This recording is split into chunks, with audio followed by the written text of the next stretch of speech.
Et si je vous disais que cette vieille carte graphique est exceptionnelle sur bien des aspects, aujourd'hui on va parler de la 8800 GTX et on en parle de suite.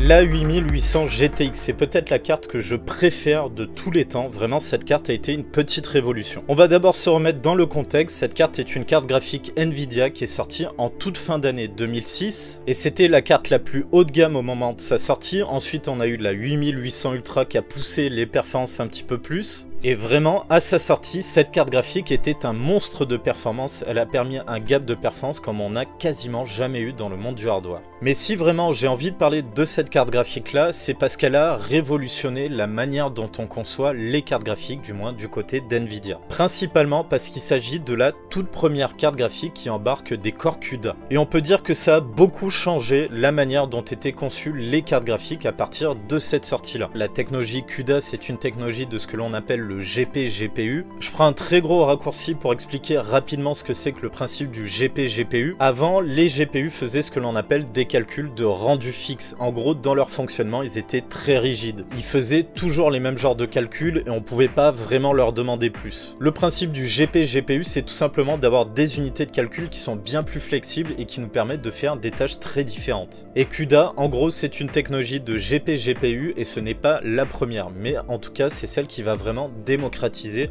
ce principe-là et surtout au niveau hardware. Sans parler de tout l'écosystème CUDA que l'on a autour, mais du GP-GPU, ça s'est vu avant ces cartes. Bref, maintenant qu'on a vu ça, on va revenir à la 8800 GTX. À sa sortie, déjà, elle était impressionnante parce qu'elle avait des performances qui étaient vraiment de haute volée. Elle mettait la pâtée aux générations précédentes et ça, je l'ai largement documenté, que ce soit par mes propres tests sur la chaîne ou ça a été tout simplement largement documenté par tous les tests qu'on a pu avoir et il y a eu aussi beaucoup d'articles sur cette carte. Mais en gros, dans les tests que j'ai pu faire, on fait littéralement un x2 de performance par rapport aux générations précédentes du côté d'Nvidia. Donc ça, déjà, c'est l'effet waouh quand on a eu la sortie de cette carte-là. Mais derrière ça, il y avait une révolution qui disait pas son nom, étant donné que pour le grand public c'est resté abstrait quand même pendant pas mal de temps, c'est la révolution CUDA. Et pour le grand public, finalement, à part avoir une carte graphique qui était vraiment performante, eh bien on voyait pas vraiment la différence. Et là où personnellement j'ai ressenti vraiment la puissance de la technologie CUDA, et je pense que ça a été le cas pour beaucoup de monde, c'est quand on a eu l'arrivée de PhysX sur les cartes Nvidia.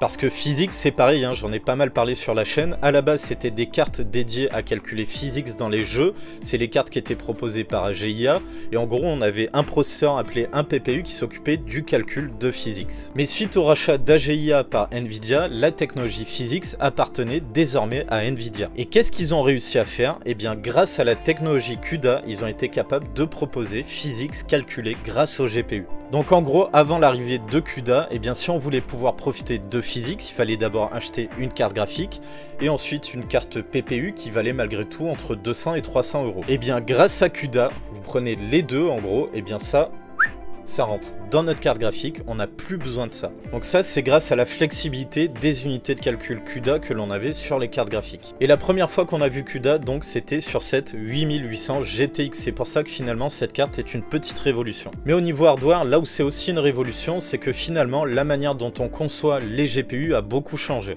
Pour vous montrer à quel point ça a changé, je vais vous montrer la micro-architecture que l'on avait sur les GTX 7000 avec la 7800. Vous voyez l'image en surimpression, on peut voir qu'on a différents types d'unités de calcul et c'est un petit peu désordonné, on va dire, par rapport à ce que l'on a de nos jours. Maintenant, regardez ça, je vous montre la micro-architecture que l'on a sur la 8800 GTX. On le voit, on a des unités de calcul qui sont empilées les unes sur les autres, ensuite on a le cache L1, ensuite le cache L2 avec le bus qui répartit tout ça entre les différentes unités de calcul. Et ça, ce que vous voyez là, eh bien c'est quelque chose que l'on retrouve encore sur les GPU que l'on a de nos jours. Bien entendu, avec les dernières générations qui ont ajouté les RT Core et les Tensor Core, on a des unités de calcul en plus, mais jusqu'à la génération Pascal des GTX 1000, et bien finalement on utilisait ce principe là pour créer des GPU. Alors c'est un petit peu réducteur, il y a eu quand même quelques modifications, mais le gros de nos GPU c'est tout simplement ça, on a continué à empiler des CUDA Core sur des CUDA Core sur des CUDA Core sur des CUDA Core et on répartit tout ça sur notre GPU en ayant le plus d'unités de calcul possible.